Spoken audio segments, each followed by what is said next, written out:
परिकल्पना हाइपोथेसिस। परिकल्पना दो शब्दों से मिलकर बना है, परि धन कल्पना। परि का अर्थ है चारों ओर और कल्पना का अर्थ है चिंतन।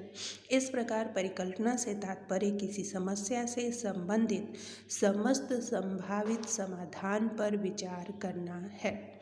परिकल्पना का शाब्दिक अर्थ पूर्व चिंतन से है। परिकल्पना शोध का एक आवश्यक अंग है। इसके अभाव में शोध कार्य का उद्देश्य अधूरा है। इंग्लिश टर्म में देखेंगे, hypothesis, hypo plus thesis, hypo संभावित, थीसिस समाधान।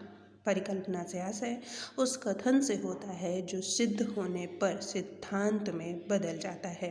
परिकल्पना को आंग्ल भाषा में हाइपोथेसिस कहा जाता है। यहाँ हाइपो से आशय संभावित व थीसिस से आशय समाधान से है। परिकल्पना की सटीक परिभाषा है समस्या के निराकरण के लिए सुझाया गया तात्कालिक समाधान या सिद्धांत। संभावित समाधान ही परिकल्पना है जिसे सामान्य रूप से सुझाया गया उत्तर कहा जा सकता है। परिकल्पना किसी भी अनुसंधान प्रक्रिया का दूसरा महत्वपूर्ण स्तंभ है। यह उपलब्ध साक्ष्य पर आधारित एक प्रस्ताव या उचित अनुमान है जिसे अनुसंधान अपने अध्ययन द्वारा सिद्ध करना चाहता है। शोध समस्या। क्या सीखने पर पुनर्वलन का प्रभाव पड़ता है? परिकल्पना। पुरस्कार से सीखने की क्रिया तेज होती है तथा दंड देने से सीखने की क्रिया धीमे हो जाती है। परिकल्पना की प्रकृति, यह परीक्षण के योग्य होनी चाहिए। इससे शोध प्रश्नों का स्पष्ट उत्तर मिलना चाहिए। यह सत्यभाषी एवं तर्क युक्त होना चाहिए। शोध को सामान्य से विशिष्ट एवं विस्तृत से सीमित की ओर केंद्रित करना चाहिए। परिकल्पना के स्रोत, विज्ञान, व्यक्तिगत अनुभव, अनुभवी व्यक्तियों से परिचर्चा, पूर्व में हुए अनुसंधान, समस्या से संबंधित साहित्य का अध्ययन, रचनात्मक चिंतन, संस्कृति। परिकल्पना के प्रकार, चरों की संख्या के आधार पर, चरों के विशेष संबंध के आधार पर, विशिष्ट उद्देश्य के आधार पर। चरों की संख्या के आधार पर साधारण परिकल्पना, जटिल परिकल्पना, सिंपल हाइपोथेसिस, कॉम्प्लेक्स हाइपोथेसिस। साधारण परिकल्पना, सिंपल हाइपोथेसिस।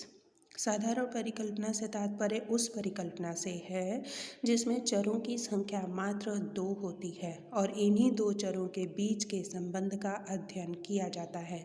बच्चों के सीखने में पुरस्कार का सकारात्मक प्रभाव पड़ता है। यहाँ सीखना तथा पुरस्कार 2 चर हैं जिनके बीच एक विशेष संबंध की चर्चा की गई है।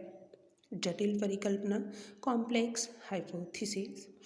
जटिल परिकल्पना से तात्पर्य उस परिकल्पना से है जिसमें 2 से अधिक चरों के बीच आपसी संबंध का अध्ययन किया जाता है। जैसे अंग्रेजी माध्यम के निम्न उपलब्धि के विद्यार्थियों का व्यक्तित्व हिंदी माध्यम के उच्च उपलब्धि के विद्यार्थियों की अपेक्षा अधिक परिपक्व होता है।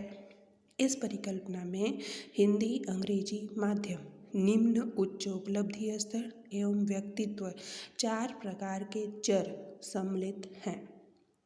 मैक्यूअन 1990 ने चरों के विशेष संबंध के आधार पर परिकल्पना के मुख्य 2 प्रकार बताए हैं, सार्वत्रिक या सार्वभौमिक परिकल्पना, अस्तित्वात्मक परिकल्पना।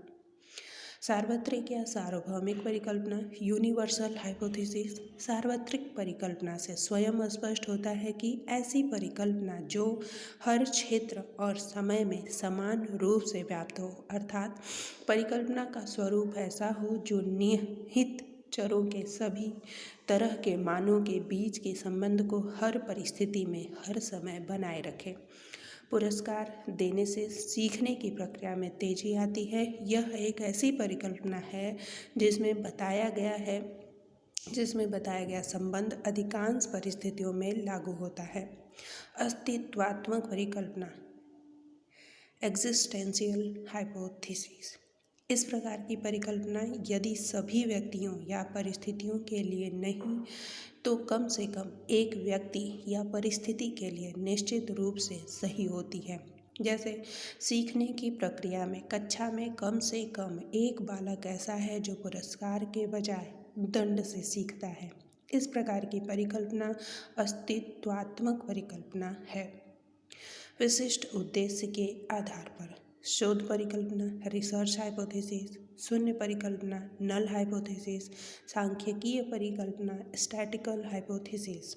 शोध परिकल्पना रिसर्च हाइपोथेसिस, इसे कार्य रूप परिकल्पना या कार्यात्मक परिकल्पना भी कहते हैं। यह परिकल्पना किसी न किसी सिद्धांत पर आधारित या प्रेरित होती है। शोधकर्ता इस परिकल्पना की उद्घोषणा बहुत ही विश्वास के साथ करता है तथा उसकी आशा होती है कि उसकी यह परिकल्पना सत्य सिद्ध हो। उदाहरण के लिए, करके सीखने से प्राप्त अधिगम अधिक सुदृढ़ होता है और अधिक समय तक टिकता है। शून्य परिकल्पना नल हाइपोथेसिस, शून्य परिकल्पना शोध परिकल्पना के ठीक विपरीत होती है। इस परिकल्पना के माध्यम से चरों के बीच कोई अंतर नहीं होने के संबंध का उल्लेख करते हैं। यदि शोध परिकल्पना यह है कि व्यक्ति सूझ द्वारा प्रयत्न और भूल की अपेक्षा जल्दी सीखता है, तो शून्य परिकल्पना यह होगी कि व्यक्ति सूझ द्वारा प्रयत्न और भूल की अपेक्षा जल्दी नहीं सीखता है। सांख्यिकीय परिकल्पना स्टैटिकल हाइपोथेसिस, जब शोध परिकल्पना या शून्य परिकल्पना को सांख्यिकीय पदों में अभिव्यक्त किया जाता है तो इस प्रकार की परिकल्पना सांख्यिकीय परिकल्पना कहलाती है। शोध परिकल्पना या सांख्यिकीय परिकल्पना को सांख्यिकीय पदों में व्यक्त करने के लिए विशेष संकेतों का प्रयोग किया जाता है। शोध परिकल्पना के लिए H1 तथा शून्य परिकल्पना के लिए HO का या H0 का प्रयोग किया जाता है तथा माध्यम के लिए X का प्रयोग किया जाता है। Thank you.